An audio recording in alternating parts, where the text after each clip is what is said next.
the frozen north of Europe lies a land of harsh winters and deep, dark fjords. For centuries, the people of Scandinavia lived in isolated coastal villages, their lives entirely bound by the sea.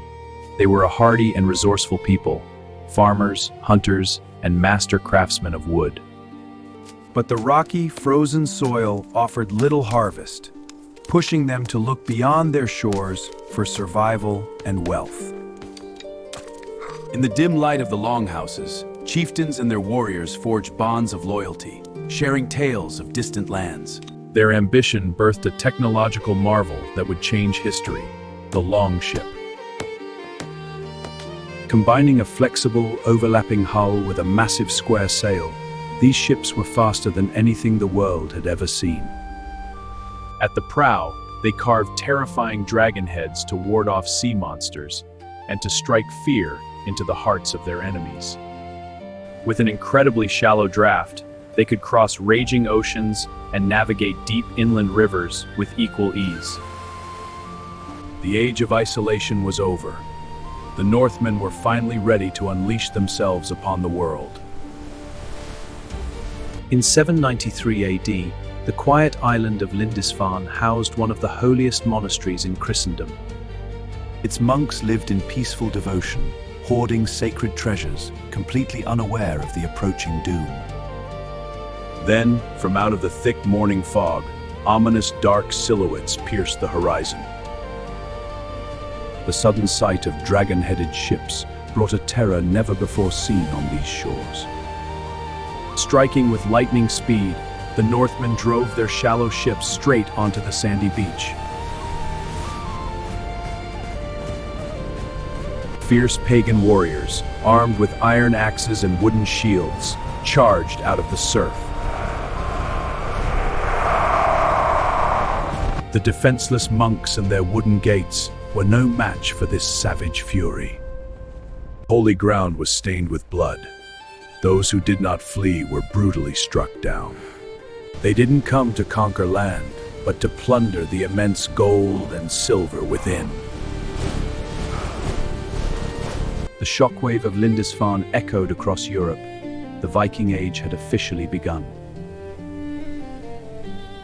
The isolated raids soon evolved into massive invasions.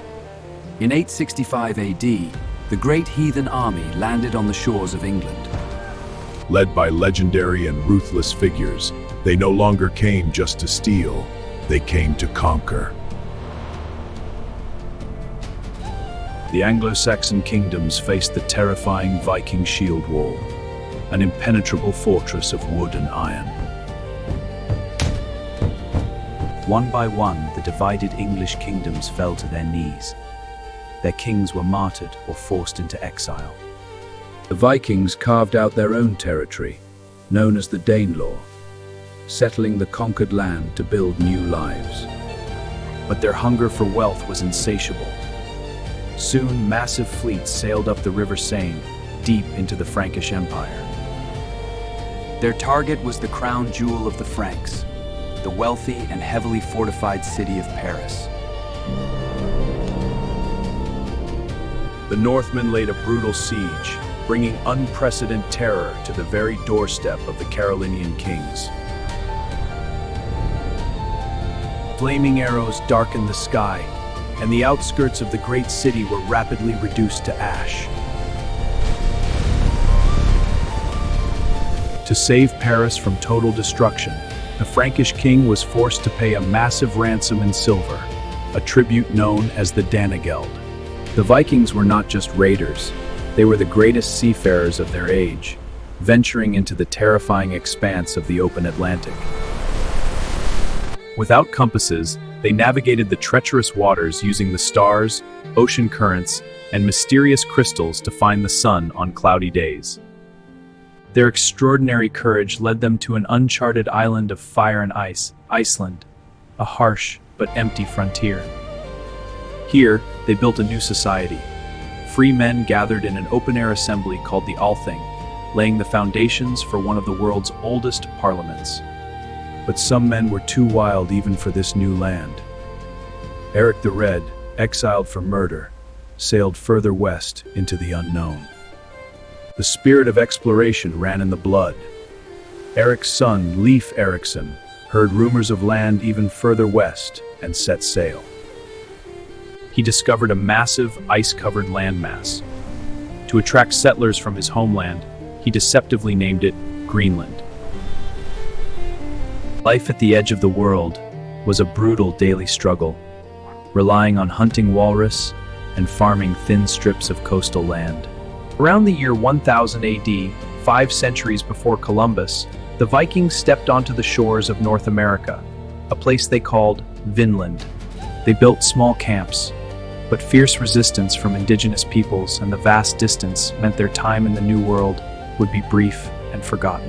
While the Danes and Norwegians sailed west, the Swedish Vikings turned their eyes to the vast, untamed rivers of the east.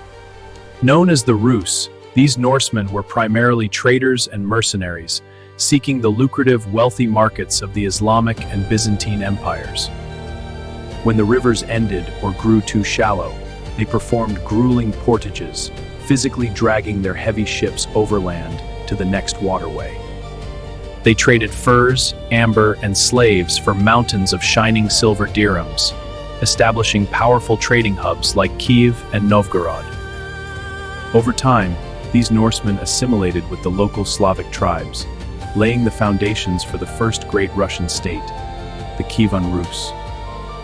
But their ultimate prize was Constantinople, the capital of the Byzantine Empire, a city so massive the Vikings simply called it Miklagard, the Great City. Impressed by their gigantic size, ferocity, and absolute loyalty, the Byzantine emperors hired them as their elite personal bodyguards, the legendary Varangian Guard. These fearsome Northmen guarded the holiest palaces of Christendom, dripping in gold and silk, far from the freezing fjords of their birth. Yet, even in the heart of the greatest empire on earth, they left their humble mark, secretly carving Norse runes into the ancient marble. For centuries, the Varangians shed their blood on foreign sands, ensuring that the wealth of the East continuously flowed back to the snowy north. At home, Viking life revolved around the Longhouse, a smoky communal space shared with family, retainers, and livestock. In the heart of the village, master blacksmiths worked the forge, crafting the essential tools of survival and the deadly weapons of war. While men raided, women commanded the homestead. The iron keys on a woman's belt were the ultimate symbol of her absolute authority over the estate. Sagas also speak of fierce shield maidens, women who took up arms, standing shoulder to shoulder with men in the bloody shield walls.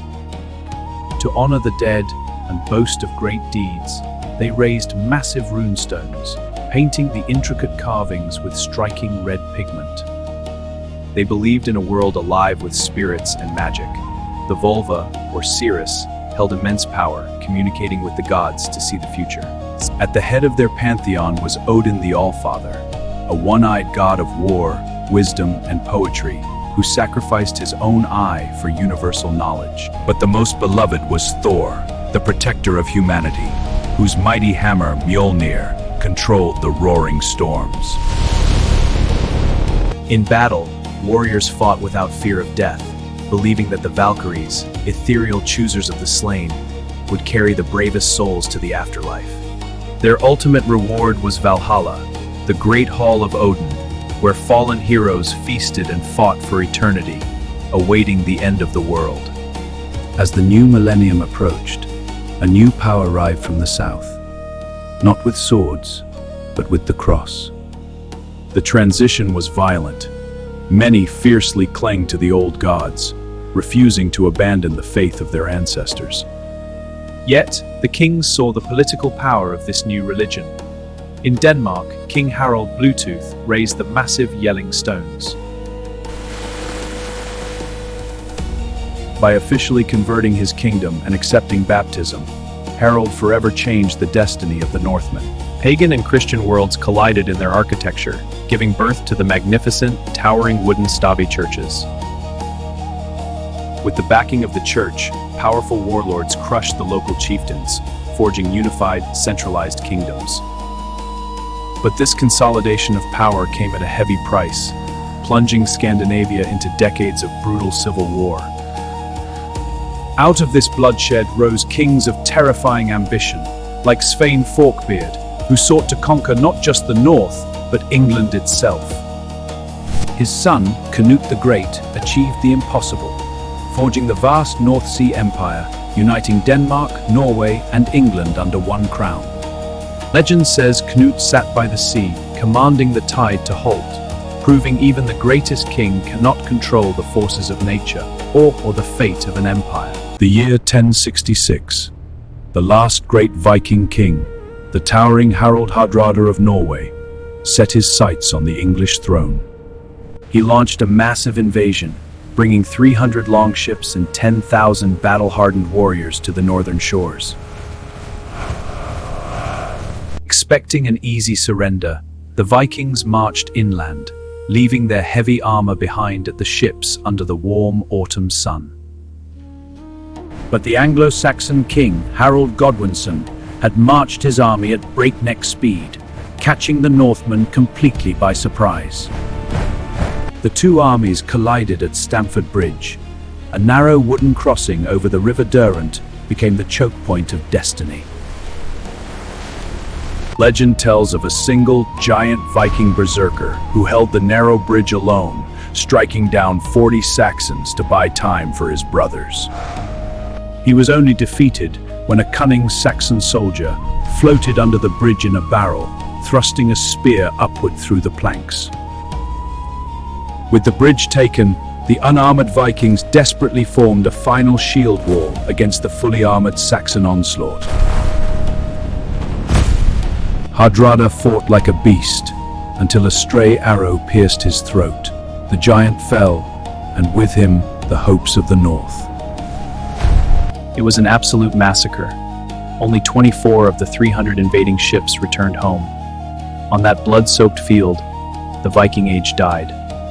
The Viking Age may have died at Stamford Bridge, but their bloodline continued to rule. Just weeks later, William the Conqueror, a descendant of Vikings, took the English throne. Beyond war, they were builders. Many great European cities of today, like Dublin in Ireland, were originally founded as Viking trading ports. In places like York, England, the ancient grid of the Viking settlement Jorvik still dictates the layout of the modern streets. Their most enduring legacy is invisible to the naked eye. Viking DNA is woven deeply into the genetic fabric of millions of people across Europe and beyond. You can still see the echoes of the Northmen in the faces of the modern world. Even the English language was forever altered. Every time you say sky, egg, window, or knife, you are speaking the language of the Vikings. Their ancient assemblies, the Things, planted the early seeds of modern parliamentary democracy. Today, their majestic ships are no longer buried in the earth, but proudly preserved in halls of glass and steel. Modern science continues to unlock their secrets, revealing that many celebrated warriors were in fact women. The old gods may have faded, but their symbols remain, worn proudly by those who admire the strength and resilience of the North. From centuries of terror, the Viking has transformed into a global icon of pop culture, a symbol of fearless adventure. The homelands they left behind, Norway, Sweden, and Denmark, are now among the most peaceful and prosperous nations on Earth. Yet, the spirit of the Northmen lives on in our endless drive to explore the unknown. It lives on in the hands of craftsmen who still bend wood and forge iron. And it lives on in the dramatic fjords and mountains that shaped their iron will. Their stories are etched in stone, weathering the storms of 1,000 years. The Viking Age was a brief, explosive chapter in human history.